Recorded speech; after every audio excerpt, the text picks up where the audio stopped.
നമസ്കാരം. ഇന്ന് നമ്മോടൊപ്പം അതിഥിയായുള്ളത് കോട്ടെ പേര് പറയുന്നതിന് മുമ്പ് ഒരു ഡയലോഗ് പറഞ്ഞാൽ ചിലപ്പോൾ എല്ലാ മലയാളിക്കും മനസ്സിലാക്കാൻ പറ്റും. മുറിവേറ്റ സിംഹത്തിന്റെ ശ്വാസം ഗർജനത്തേക്കാൾ ഭയാനകമാണ്. അതെ, ആ ശബ്ദത്തിന്റെ ഉടമയായ ശോഭിത്തിലയ ചേട്ടനും അതിന്റെ സഹധർമ്മിണി ശ്രീലയ ചേച്ചിയുമാണ് നമ്മോടൊപ്പം ഉള്ളത്. നമസ്കാരം. നമസ്കാരം.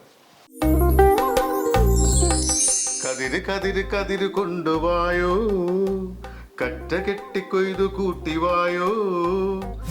ഇപ്പൊ നിങ്ങളുടെ ഹീറോ എന്ത് ചെയ്യുന്നു? മുറിവേറ്റ സിംഹത്തിന്റെ ശ്വാസം ഗർജനത്തേക്കാൾ ഭയങ്കരമായിരുന്നു. കുറച്ച് ഏജ് മിക്സ് ചെയ്ത് അങ്ങനെ ചെയ്തപ്പോൾ അതങ്ങനെ ആയിപ്പോയത്. നമുക്ക് ആദ്യമായിട്ട് കിട്ടുന്ന ഒന്നും നമുക്ക് മറക്കാൻ പറ്റില്ല എന്ന് പറഞ്ഞ പോലെ ആ ആദ്യമായിട്ട് കിട്ടിയ അവാർഡിന് എൻ്റെ അതേ സന്തോഷവും അതേ സംതൃപ്തിയുമാണ് ഇപ്പോൾ ഈ 6ാമത്തെ സംസ്ഥാന പുരസ്കാരം. ഓണം വന്നേ ഓടിവായോ കൂട്ടുകാരെ, കാലത്തെ പൂക്കളത്തിൽ മാവേലി എത്തും, പാട്ടുപാടി തുമ്പിതുള്ളാൻ കൂട്ടുകാരെത്തും, അങ്ങനെ വിടര് വിടര് വിടര് ചിങ്ങപ്പൂവേ. ചേട്ടാ, ഇപ്പം വലിയൊരു സന്തോഷത്തിലാണ്. വീണ്ടും ഒരു സ്റ്റേറ്റ് അവാർഡ്, സംസ്ഥാന ചലച്ചിത്ര പുരസ്കാരം മികച്ച ഡബ്ബിംഗ് ആർട്ടിസ്റ്റിനെ തേടിയെത്തിയിരിക്കുകയാണ്. എന്ത് തോന്നുന്നു ഈ സമയത്ത്? സന്തോഷം. കാരണം നമ്മുടെ സംസ്ഥാന സർക്കാരിൻ്റെ പുരസ്കാരം എന്ന് പറയുന്നത് ഏതൊരു കലാകാരനെ സംബന്ധിച്ചും ഒരു പ്രോത്സാഹനമാണ്, പ്രചോദനമാണ്, ഒപ്പം ഉത്തരവാദിത്വമാണ്. അപ്പോൾ അതുകൊണ്ട് തന്നെ വേറെ ഏത് അവാർഡ് കിട്ടുന്നതിനേക്കാളും നമുക്ക് ഏറ്റവും സന്തോഷം കിട്ടുന്ന ഒരു പുരസ്കാരമാണ് സംസ്ഥാന സർക്കാരിൻ്റെ പുരസ്കാരം. ഒരുപാട് സന്തോഷമുണ്ട്. അത് ഇപ്പം 3ാമത്തെ സിനിമയ്ക്കുള്ള 3ാമത്തെ അവാർഡാണ്, മൊത്തത്തിൽ 6ാമത്തെ അവാർഡാണ്. അപ്പോൾ അത് തന്നെ നമുക്കൊരു വലിയ, നമ്മൾ ഇത്രയും തവണ ഒരു സർക്കാർ ആദരിക്കുക അല്ലെങ്കിൽ സർക്കാരിൻ്റെ ഒരു പുരസ്കാരം ലഭിക്കുക എന്ന് പറയുന്നത് എല്ലാവർക്കും കിട്ടുന്നൊരു കാര്യമല്ല. അപ്പോൾ അതുകൊണ്ട് തന്നെ അത് ഒരുപാട് സന്തോഷം നൽകുന്ന ഒന്നാണ് എനിക്കും എൻ്റെ കുടുംബത്തിനും. അതോടൊപ്പം എനിക്ക് ആദ്യത്തെ സിനിമയുടെ അവാർഡ് കിട്ടിയ പഴശ്ശിരാജയുടെ പ്രൊഡ്യൂസർ തന്നെയാണ് ഈ സിനിമയുടെയും പ്രൊഡ്യൂസർ. അതെ, ഗോകുലം ഗോപാലൻ. അദ്ദേഹത്തിൻ്റെ പടങ്ങളിൽ 2 പടങ്ങളിൽ ഇപ്പോൾ അവാർഡ് കിട്ടി. ഒരു പക്ഷേ എനിക്കൊരു രാശിയായിരിക്കാം. അതെ അതെ അതെ തീർച്ചയായിട്ടും. അപ്പോൾ അതുകൊണ്ട് അത് നമുക്ക് ആദ്യമായിട്ട് കിട്ടുന്ന ഒന്നും നമുക്ക് മറക്കാൻ പറ്റില്ല എന്ന് പറഞ്ഞ പോലെ ആ ആദ്യമായിട്ട് കിട്ടിയ അവാർഡിന് എൻ്റെ അതേ സന്തോഷവും അതേ സംതൃപ്തിയുമാണ് ഇപ്പോൾ ഈ 6ാമത്തെ സംസ്ഥാന പുരസ്കാരം. 3 തവണ ടെലിവിഷൻ അവാർഡും കിട്ടിയിട്ടുണ്ട്. ഈ ശബ്ദം എന്ന് പറയുന്നത് ഭയങ്കര ഒരു സംഭവമാണ്. ഇത് നമ്മൾ പലപ്പോഴും ചിന്തിച്ചിട്ടുണ്ട്. ഈ പല നടന്മാരുടെയും ഇന്റർവ്യൂ നേരിട്ട് നമ്മൾ കേൾക്കുമ്പോൾ അയ്യോ ഇത് കൊടുത്തത് ഇങ്ങനെ എല്ലാവരും നമ്മുടെ സിനിമയിൽ കേട്ട ശബ്ദം എന്ന് തോന്നുന്നു. പല നടന്മാർക്കും ഒരു ഘനഗാംഭീര്യമുള്ള ശബ്ദം കൊടുത്തിട്ടുള്ള ചേട്ടന്റെ വോയിസ് കൊണ്ടാണ്. ഇപ്പൊ ഉദാഹരണം പറഞ്ഞ ഈ നേരത്തെ ഞാൻ തുടക്കത്തിൽ പറഞ്ഞ ഡയലോഗ് തന്നെ അതിന് ഉദാഹരണമാണ്. അതല്ലേ KGF എന്ന് പറയുന്ന സിനിമയിൽ ആ ശബ്ദത്തിൽ ആ സൗണ്ട് കൊടുക്കാൻ വേണ്ടി ചേട്ടൻ എങ്ങനെയാണ് അവിടെ എത്തിപ്പെടുന്നത്? അല്ല, അത് നമ്മൾ സാധാരണ നമ്മൾ ഒരുപാട് മൊഴിമാറ്റ ചിത്രങ്ങൾ ചെയ്യാറുണ്ട്. അപ്പോൾ അതുപോലെ ഒരു മൊഴിമാറ്റ ചിത്രം എന്നുള്ള ലെവലാണ്. സാധാരണ ഒരുപാട് ഈ കന്നഡ സിനിമകൾ അങ്ങനെ ഒരുപാട് വലിയ ഒരു വമ്പൻ ഹിറ്റാവുന്ന ഒരു ചരിത്രം അതിനു മുമ്പ് ഉണ്ടായിട്ടില്ല. കൂടുതലും തെലുങ്ക് സിനിമകളാണ്.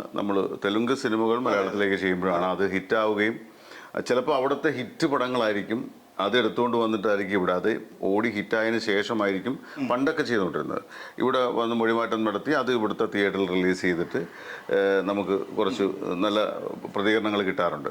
പക്ഷേ ഇപ്പോൾ വന്നപ്പോൾ ഏകദേശം എനിക്ക് തോന്നുന്നു ബദ്രീനാഥ് എന്ന് പറയുന്ന പടം തൊട്ടാണെന്ന് തോന്നുന്നു, ഇപ്പോൾ ഒരേ സമയത്ത് തന്നെ തെലുങ്കും മലയാളവും തമിഴും ഹിന്ദിയും കന്നഡയും എല്ലാം ഒരേ സമയത്ത് റിലീസാവുന്ന ഒരു പ്രക്രിയയാണ് ഇപ്പോൾ നടക്കുന്നത്.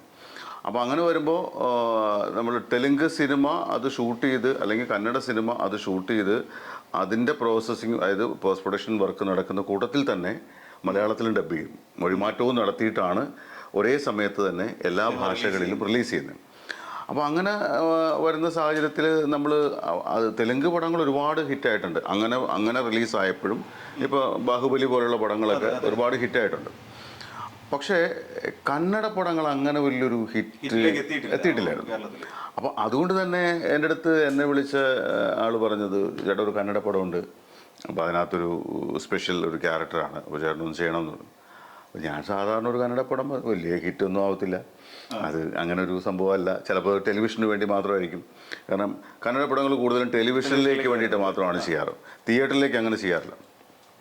അപ്പോൾ ടെലിവിഷന് വേണ്ടി എന്നുള്ള ഒരു രീതിയിലാണ് നമ്മളും ചെയ്യുന്നത്. എന്ന് വെച്ചാൽ അതിന് വലിയ മാറ്റങ്ങളൊന്നുമില്ല. പക്ഷേ അവിടെ ചെന്നപ്പോൾ ആനന്ദ് നാഗ് എന്ന് പറയുന്ന ആ ഒരു ആക്ടറാണ്. അദ്ദേഹം പണ്ട് സ്വാതി തിരുനാൾ എന്ന് പറയുന്ന ഒരു സിനിമയിൽ മലയാളത്തിൽ അഭിനയിച്ചിട്ടുണ്ട്, സ്വാതി തിരുനാളായിട്ട് അഭിനയിച്ചിട്ടുണ്ട്. അപ്പോൾ അദ്ദേഹത്തിന് വേണ്ടി ശബ്ദം കൊടുക്കാനാണ് എന്നെ വിളിച്ചത്. ഈ സ്വാതി തിരുനാളിലൊക്കെ അദ്ദേഹം ചെറുപ്പത്തിലാണ്, കുറച്ചുകൂടി ചെറുപ്പമായിരുന്ന സമയത്ത് അതൊക്കെ വളരെ വളരെ സോഫ്റ്റായിട്ടുള്ള ചോക്ലേറ്റ് വോയിസുകൾ ചെയ്യുന്ന കാലഘട്ടമാണ്. അപ്പോൾ ഞാൻ ആലോചിക്കുമായിരുന്നു, എടാ ഇത് വന്നപ്പോൾ പുള്ളിക്ക് പണ്ട് ഇവിടെ വന്നപ്പോൾ പുള്ളിക്ക് വേറെ ആൾ സ്വീറ്റ് വോയിസ് ഉള്ള ആൾക്കാരാണ് ചെയ്തത്. ഇപ്പോൾ വന്നിട്ട് എൻ്റെ അടുത്ത് പറയുന്നു കുറച്ച് ഏജാണ് ക്യാരക്ടർ. അപ്പോൾ ഇത്തിരി ഏജ് ഇട്ട് ഡബ് ചെയ്യണം. അപ്പോൾ തന്നെ അതിനകത്ത് കന്നഡയിൽ ഡബ് ചെയ്തിരിക്കുന്ന ആളുടെ പുള്ളി തന്നെയാണോ ഡബ് ചെയ്തതെന്ന് എനിക്കറിയില്ല. അപ്പോൾ അതിൻ്റെ ഒരു സ്റ്റൈല് പിടിച്ച് ഞാനും കുറച്ച് ഏജ് മിക്സ് ചെയ്ത് അങ്ങനെ ചെയ്തപ്പോൾ അതങ്ങനെ ആയിപ്പോയതാണ്. അല്ലാതെ ഞാനൊരു പർട്ടിക്കുലർലി അങ്ങനെ തന്നെ വരണമെന്ന് വിചാരിച്ച് ചെയ്തൊന്നുമില്ല. ഞാൻ ഏജ് മിക്സ് ചെയ്ത് പിന്നെ അതിൻ്റെ ഡയലോഗ്സ് ഭയങ്കര പവർഫുൾ ഡയലോഗ്സാണ്. കാരണം അത് എഴുതിയേക്കുന്നത് ഇവിടെ മലയാളത്തിൽ എഴുതിയേക്കുന്നത് സുധാംശു എന്ന് പറയുന്ന ഒരു റൈറ്ററാണ്. അപ്പോൾ അദ്ദേഹം അത് മനോഹരമായിട്ട് എഴുതി തന്നിട്ടുണ്ട്. അദ്ദേഹത്തിൻ്റെ ആ കന്നഡ അവർ ചെയ്തിരിക്കുന്ന അതിൻ്റെ ശക്തി ഒട്ടും ചോർന്നു പോകാത്ത രീതിയിൽ അദ്ദേഹം അത് എഴുതി തന്നു എന്നുള്ളതാണ്. അപ്പോൾ ആ ഡയലോഗ്സ് പറയാൻ നമുക്ക് ഭയങ്കര സുഖമായിരുന്നു. ഇപ്പോൾ ഈ പറഞ്ഞ മുറിവേറ്റ സിംഹത്തിൻ്റെ ശബ്ദം ഗർജനത്തേക്കാൾ ഭയങ്കരമായിരിക്കുന്നു. അപ്പോൾ അതൊക്കെ നമുക്കൊരു മാസ് ഡയലോഗാണ്. അപ്പോൾ ആ മാസ് ഡയലോഗ് നമുക്ക് എഴുതി തരുമ്പോഴാണ് അത് നമുക്കതങ്ങനെ പ്രതിഫലിപ്പിക്കാൻ പറ്റുന്നത്. തീർച്ചയായിട്ടും ഒരുപാട് എനിക്കിഷ്ടപ്പെട്ടൊരു സിനിമയാണ്. ഞാൻ സത്യം പറഞ്ഞാൽ അത് വലിയ ഹിറ്റാകുമെന്ന് വിചാരിച്ച് ചെയ്തതല്ല. പക്ഷേ പടം റിലീസായി കഴിഞ്ഞപ്പോൾ ഒരുപാട് കോൾസ് എനിക്ക് വന്നു. ഒരുപാട് പേരെന്നെ വിളിച്ച് അപ്രീഷിയേറ്റ് ചെയ്തു. ഇതെങ്ങനെ ചെയ്തേ, ഇതെന്ത് ഇത്രയ്ക്കും പവർഫുള്ളായത് എങ്ങനെ? ഞാൻ പറഞ്ഞു ഞാൻ ആ സീനിൻ്റെ ഇമ്പാക്റ്റ് നോക്കി ചെയ്തു, അത്രേ ഉള്ളൂ. അല്ലാതെ ഞാനൊരു സ്പെഷ്യലായിട്ട് എന്തെങ്കിലും അതിനകത്തൊരു എഫേർട്ട് എടുത്ത് ചെയ്തതല്ല. ആ സീൻ എന്ത് ഡിമാൻഡ് ചെയ്യുന്നോ അതിനനുസരിച്ച് ഞാൻ ചെയ്തു. കുറച്ച് ഏജ് മിക്സ് ചെയ്തു. പക്ഷെ അതിൻ്റെ പേരിൽ എനിക്ക് 2 സിനിമ വേറെ കിട്ടി. ഈ KGF എന്ന് പറയുന്നത്, അതായത് ഒരാൾ വന്നിട്ട് പറയുന്നത് മറ്റേ വാര്യംകുന്നത്ത് കുഞ്ഞഹമ്മദ് ഹാജിയെക്കുറിച്ചുള്ള ഒരു ഡോക്യു ഫിക്ഷൻ, അത് ചെയ്തിട്ട് വന്ന ആൾ എന്നോട് പറഞ്ഞത്, ചേട്ടാ ഞങ്ങൾക്ക് ഇതിനകത്തൊരു നറേഷനുണ്ട്, ആ നറേഷൻ KGF സ്റ്റൈലിൽ വേണം. ഞാൻ പറഞ്ഞു പോലെ KGF ആണ്, ഇത് വേറൊരു സബ്ജക്റ്റ് അല്ലേ, വേറൊരു വിഷയമല്ലേ. അപ്പോൾ നമ്മൾ ആ KGF തന്നെ ഇതിനകത്തേക്ക് ഇടുക എന്ന് പറയുമ്പോൾ അതിന് ഒരു കോപ്പി അതിൻ്റെ ഫീലാവില്ലേ? അല്ല ഏട്ടാ ഞങ്ങൾക്ക് അതാണ് ഇഷ്ടം. ഞാൻ പറഞ്ഞു ഓക്കെ നിങ്ങളെന്തായാലും കൊണ്ടുപോകാം, ഞാൻ നോക്കാം. അപ്പോൾ ഞാൻ നോക്കുമ്പോൾ ഇതിനകത്ത് എഴുതി കൊണ്ടുവന്നെങ്കിൽ സാധനം ഒരിക്കലും KGFൻ്റെ സ്റ്റൈലിൽ ചെയ്യാൻ പറ്റുന്ന സാധനമേ അല്ല അവർ എഴുതി കൊണ്ടുവന്നിരിക്കുന്നത്. അതിന് പറ്റിയ ഡയലോഗല്ല, അത്രമാത്രം പവർഫുള്ളായിട്ടൊരു സാധനം വന്നിട്ടില്ല. ഞാൻ പറഞ്ഞ പോലെ ഇത് എത്ര ചെയ്താലും KGFൻ്റെ രീതി വരത്തില്ല. കാരണം ആ ഡയലോഗിനൊരു ഒരു പ്രാസമുണ്ട്, ആ കാര്യങ്ങളൊക്കെ ഉണ്ട്. അപ്പോൾ അതിനനുസരിച്ച് എഴുതുവാണെങ്കിൽ നമുക്ക് ചെയ്യാം. അപ്പോൾ അവരുടനെ അടുത്ത ചോദ്യം, KGFൽ ആരാ എഴുതിയത്? അവസാനം ഞാൻ സുധാംശുവിനെ വിളിച്ച് സുധാംശുവിൻ്റെ നമ്പർ കൊടുത്തു. അങ്ങനെ സുധാംശുവിനെ അവർ വിളിച്ചിട്ട് ഈ വാര്യംകുന്നത്ത് കുഞ്ഞഹമ്മദ് ഹാജിയുടെ ഈ ഒരു സംഭവം അവർ KGF സ്റ്റൈലിൽ ഈ സുധാംശുവിനൊക്കെ എഴുതിച്ചു തന്നിട്ട് ഞാനത് KGFൻ്റെ സ്റ്റൈലിലും ചെയ്ത് നോർമലിയും ചെയ്തു. നോർമലായിട്ട് എനിക്കിഷ്ടപ്പെട്ട രീതിയിൽ ഞാൻ ചെയ്തു. പക്ഷെ അവരെടുത്തത് KGF സ്റ്റൈൽ. ഭയങ്കര ഇമ്പാക്ട് ഉണ്ടായി. റോക്കി ബായി അതിനകത്ത് പറയുന്ന ഡയലോഗിനെക്കാട്ടി ഇമ്പാക്ട് ഉള്ള ഒരു ഡയലോഗ് അത് തന്നെയാണ്. മുറിവേറ്റ സിംഹത്തിന്റെ ശ്വാസം ഗർജനത്തേക്കാൾ ഭയാനക പറയാനുള്ള കാരണം അത് തന്നെയാണ്. അത്രത്തോളം ഇമ്പാക്ട് ഉണ്ടാക്കാൻ അതിന് കഴിയുമെന്നുള്ളതാണ്. ഒരു പക്ഷേ ഈ ഡബിങ് ആർട്ടിസ്റ്റ് എനിക്ക് തോന്നുന്നു നമ്മുടെ മലയാള സിനിമയിൽ ഉള്ള എല്ലാ ഡബിങ് ആർട്ടിസ്റ്റുകളെ നമ്മൾ പരിശോധിച്ചു കഴിഞ്ഞാൽ ഇവരെല്ലാം ഒരു തരത്തിലുള്ള അഭിനേതാവ് കൂടിയാണ് നമുക്ക് തോന്നിപ്പോ. കാരണം ഈ പറയുന്ന വാചികാഭിനയം തന്നെയാണ് അവിടെ നടത്തിക്കൊണ്ടിരിക്കുന്നത് അല്ലേ? അതെങ്ങനെയാണ് ആ ഒരു അഭിനയം എന്തായാലും രക്തത്തിൽ തന്നെ ഉണ്ട്, നമുക്ക് എല്ലാ മലയാളികൾക്കും അറിയാവുന്നൊരു കാര്യം അല്ല. ഞാനത് ഇതിനോട് കൂട്ടിച്ചേർത്ത് പറയുകയാണ്. ഈ ഇടയ്ക്ക് ഇപ്പോൾ എനിക്ക് അവാർഡ് കിട്ടിയപ്പോൾ എന്നെ ഒരാൾ അഭിനന്ദിക്കാൻ വിളിച്ചപ്പോൾ, ബോംബെയിലുള്ളൊരു എൻ്റെ സുഹൃത്താണ്. അദ്ദേഹം അവിടെ ഈ ആഡ് ഫിലിംസൊക്കെ ഒരുപാട് ചെയ്യുന്നതാണ്, ഒരുപാട് ആഡ് ഫിലിംസ് ചെയ്യുന്നുണ്ട്. എനിക്ക് തോന്നുന്നു നിങ്ങൾക്കെല്ലാം വളരെ സുപരിചിതമായ ശബ്ദമാണ് അദ്ദേഹത്തിൻ്റെ. അപ്പോൾ അദ്ദേഹം എന്നെ വിളിച്ചിട്ട് പറഞ്ഞത്, ചേട്ടാ ഡബ്ബിംഗ് ആർട്ടിസ്റ്റ് എന്ന് പറയരുത്, വോയിസ് ആക്ടർ അതാണ് വേണ്ടത്. വോയിസ് ആക്ടർ എന്നാണ് അത്. പുള്ളി വളരെ വൈകാരികമായിട്ട് എൻ്റെ അടുത്ത് പറയും, വോയിസ് ആക്ടർ എന്ന് തന്നെ പറയണം. ഡബ്ബിംഗ് ആർട്ടിസ്റ്റ് എന്ന് പറഞ്ഞാൽ അത് പോരാ. അപ്പോൾ വോയിസ്, അതെ, വോയിസ് ആക്ടർ എന്ന് പറയുമ്പോൾ ഒരു അഭിനേതാവ് തന്നെയാണ്, ആക്ടർ തന്നെയാണ്. അപ്പോൾ ഡബ്ബിങ്ങിനെ സംബന്ധിച്ച് ഞാൻ പറയുവാണെങ്കിൽ ഒരു നല്ല ഡബ്ബിങ് ആർട്ടിസ്റ്റ് ആവണം. സാങ്കേതികപരമായിട്ടൊരു ഡബ്ബിങ് ആർട്ടിസ്റ്റ് ആവാൻ എല്ലാവർക്കും പറ്റും. അതെ. പക്ഷേ ഒരു നല്ല ഡബ്ബിങ് ആർട്ടിസ്റ്റ് ഇപ്പോൾ ഒരു അവാർഡ് ലെവലിലേക്കോ അല്ലെങ്കിൽ ഒരു കഥാപാത്രത്തിന് ആ കഥാപാത്രം അഭിനയിച്ച വ്യക്തി ചെയ്തതിനേക്കാൾ ഒരല്പം കൂടി ലിഫ്റ്റ് ചെയ്യാൻ പറ്റുന്ന ഒരു ഡബ്ബിങ് ആർട്ടിസ്റ്റ് ആയിട്ട് വരണമെങ്കിൽ അദ്ദേഹത്തിൽ ആ ഡബ്ബിങ് ആർട്ടിസ്റ്റിൽ ഒരു ഇൻബോൺ ടാലൻ്റ് ഉണ്ടായിരിക്കണം, ഇൻബോൺ ആക്ടർ ഉണ്ടായിരിക്കണം. ടൈമിംഗ് എന്ന് പറയുന്നത് നമ്മൾ വേറൊരാൾക്ക് വേണ്ടിയിട്ടാണ് ശബ്ദം കൊടുക്കുന്നത്, വേറൊരാളുടെ ടൈമിങ്ങിലേക്കാണ് നമ്മൾ ഇറങ്ങിച്ചെല്ലുന്നത്. അപ്പോൾ അവരുടെ ടൈമിങ്ങിലേക്ക് നമ്മൾ ഇറങ്ങിച്ചെല്ലണമെങ്കിൽ ആ ടൈമിങ്ങുമായിട്ട് നമ്മൾ പൊരുത്തപ്പെട്ടു പോകണം. എല്ലാം നമ്മൾ സംഗീതത്തിൽ താളമാണ് പ്രധാനം എന്ന് പറഞ്ഞ പോലെ തന്നെ വോയിസിലും നമുക്ക് താളം വേണം. ആ താളബോധം ഉണ്ടാവണം.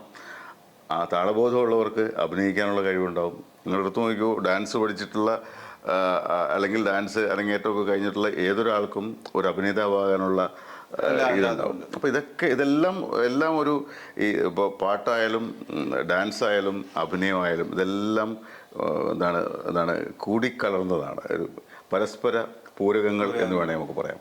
അപ്പോൾ അതുകൊണ്ട് തന്നെ ഒരു നല്ല ഡബ്ബിങ് ആർട്ടിസ്റ്റ് ആവണമെങ്കിൽ അയാൾ തീർച്ചയായിട്ടും ഒരു അഭിനേതാവ് ആയിരിക്കണം.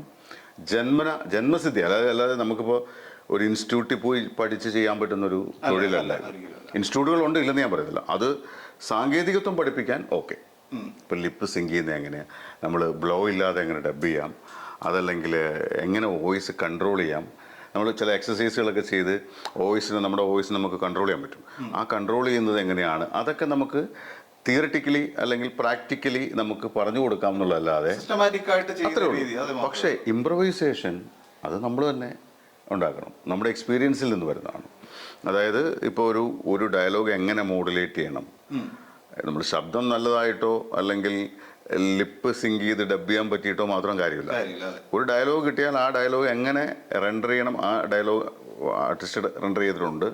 പക്ഷേ ആ ഡയലോഗ് എങ്ങനെ ഏത് മോഡുലേഷൻ കൊടുക്കണം എന്നുള്ളത് ഡയറക്ടർ, സ്ക്രിപ്റ്റ് റൈറ്റർ അല്ലെങ്കിൽ സ്ക്രിപ്റ്റ് റൈറ്റർ എഴുതി വെച്ചിരിക്കുന്ന ആ സ്ക്രിപ്റ്റ് റൈറ്റർ, സിറ്റുവേഷൻ, ഡയറക്ടർ അത് കൺസീവ് ചെയ്തിരിക്കുന്നത് എങ്ങനെയാണ്, അദ്ദേഹം പറഞ്ഞു തരുന്നത് നമ്മൾ കൺസീവ് ചെയ്ത് എങ്ങനെയാണ്, ഇതെല്ലാം നോക്കിയിട്ടാണ് ഈ മോഡുലേഷൻ എല്ലാം. അപ്പോൾ നമ്മൾ ആ മോഡുലേഷനിൽ ചെയ്ത് എന്താണോ പ്രേക്ഷകർക്ക് വേണ്ടത് അത് പ്രേക്ഷകർക്ക് കൊടുക്കത്തക്ക രീതിയിൽ മോഡുലേറ്റ് ചെയ്യുമ്പോഴാണ് ഇത് മാറുന്നത്. അപ്പോൾ അതുകൊണ്ട് തീർച്ചയായിട്ടും ഇൻബോൺ ടാലൻ്റ് ഉള്ള ഒരാൾക്ക് മാത്രമേ ഒരു നല്ല ഡബ്ബിങ് ആർട്ടിസ്റ്റായി മാറാം, വോയിസ് ആക്ടറായി മാറാം. അത്രേ ഉള്ളൂ.